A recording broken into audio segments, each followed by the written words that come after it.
میرے بھائیوں اور میری بہنوں، اس دنیا کے اندر بسنے والا کوئی بھی انسان مشکل سے آزاد نہیں ہے۔ ہر ایک انسان کسی نہ کسی پرابلم کے اندر ہے، کسی نہ کسی مشکل کے اندر ہے۔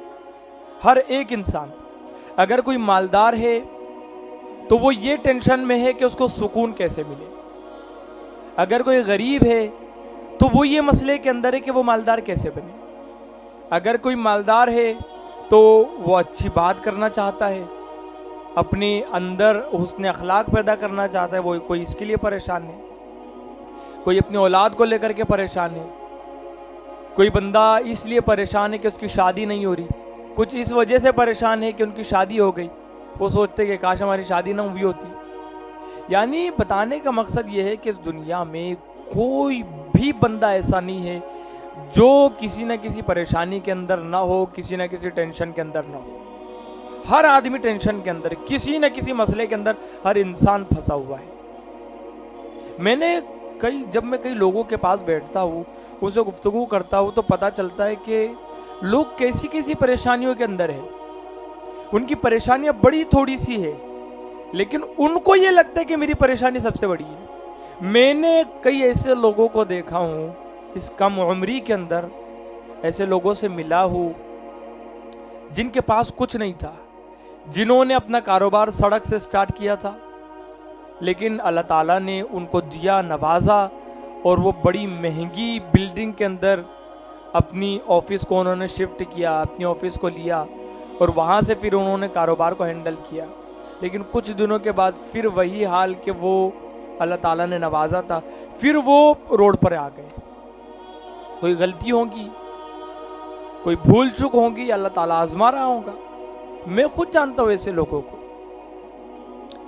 کہ وہ ایک انہوں نے اپنا لیول بنا لیا تھا، لیکن وہ لیول کے بعد پھر وہ نیچے آ گئے۔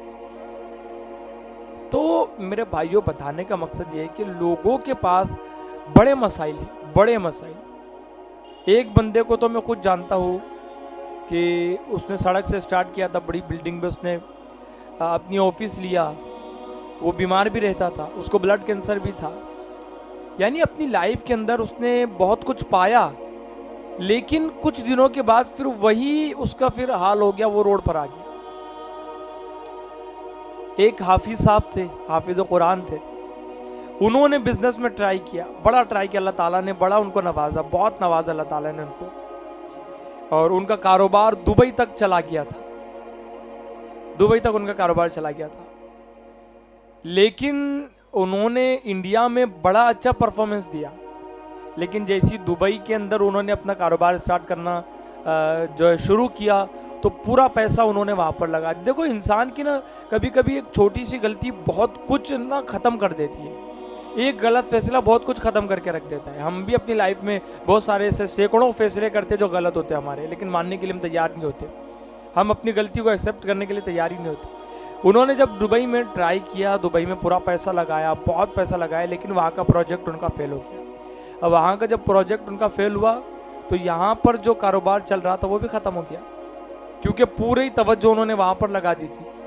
اب انڈیا کے اندر کچھ نہیں بچا، پھر وہ ڈپریشن کے اندر چلے گئے، ٹینشن کے اندر چلے گئے، یہاں تک کہ پھر ان کا انتقال ہو گیا، سامنے کی بات ہے۔ تو بتانے کا مقصد کیا ہے پتہ ہے؟ کہ پریشانی سے خالی کوئی انسان نہیں ہے، نظریہ چینج کر ڈالو اپنا۔ حضرت امام غزالی رحمۃ اللہ تعالی علیہ ارشاد فرماتے ہیں کہ مصیبت پر اللہ کا شکر ادا کرنے والے بن جاؤ، نعمت ملنے پر یوں ہی تم شکر ادا کرو گے۔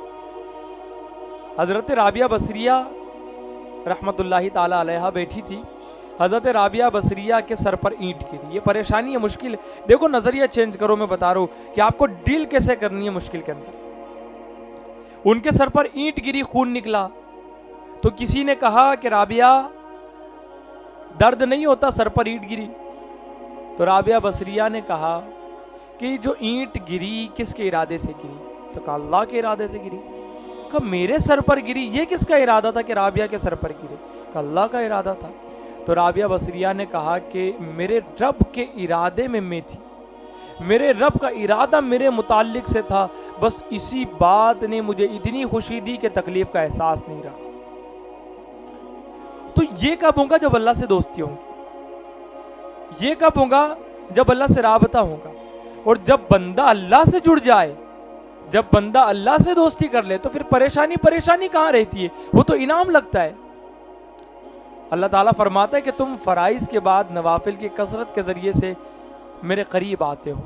تم فرائض کی جو ہے کثرت کر رہے ہو، فرائض کو ادا کر رہے ہو، پھر اس کے بعد نوافل کی تم کثرت کر رہے ہو، تو تم میرے قریب آنے لگتے ہو. اور زیادہ نوافل کی تم کثرت کرتے ہو تو میں اس بندے کی آنکھ بن جاتا ہوں جس سے وہ دیکھتا ہے، ہاتھ بن جاتا ہوں جس سے وہ پکڑتا ہے، پیر بن جاتا ہوں جس سے وہ چلتا ہے.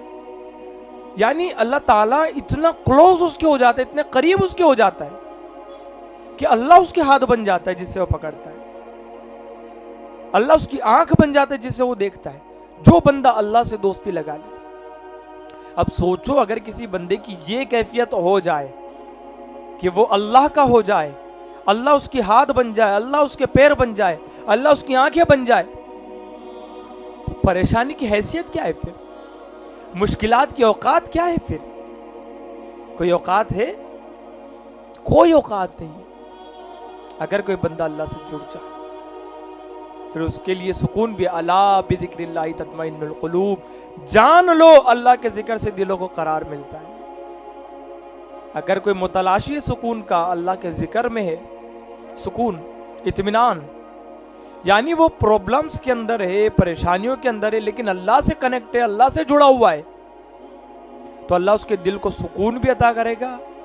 اللہ تعالیٰ اس مشکل سے اس کو باہر بھی نکالیں گا. نظریہ بدلو، نظریہ چینج کرو. ایک بزرگ تھے، ان کے ہاتھ پر زخم لگی. دیکھو اللہ تعالیٰ جب کبھی مشکل، اپنی مشکل بہت بھاری لگنے لگے نا، ایسے لوگوں کے پاس جا کر بیٹھو جو بہت زیادہ پریشان ہیں. اگر آپ کے سر میں درد ہے تو ہاسپٹل جاؤ، کینسر کے پیشنٹ کو دیکھو، کینسر کے مریض کو جا کر کے دیکھو، اس سے ملاقات لو. آپ کا سر کا درد کوئی حیثیت نہیں رکھتا. اگر آپ کے پاس بائک ہے، آپ کو کار چاہیے، سائیکل والے کو دیکھو. آپ کا گاڑی کا ٹائر پنچر ہے، آپ کو بڑی ٹینشن آ رہی ہے کہ سالہ گاڑی کا ٹائر پنچر ہو گیا، اس نیوز نکال کر کے دیکھو کتنے کارز کا ایکسیڈنٹ ہو گیا. تو آپ کو پھر پتہ چلے گا کہ اللہ کا شکر ہے کہ میری زندگی بڑی آسان ہے. ایک بزرگ تھے، ان کے ہاتھ پر زخم لگا. کسی نے کہا کہ حضرت ہاتھ پر زخم لگائے، شکر ادا کرتے آپ. انہوں نے کہا اللہ کا شکر ہے کہ یہ ہاتھ پر زخم لگائے، آنکھ میں نہیں لگا. اگر آنکھ میں لگ جاتا تو بڑا مسئلہ تھا. تو نظریہ بدلو، ڈیل کرو پرابلم سے، پریشانیوں سے، اور یہی زندگی ہے، اسی کا نام زندگی ہے.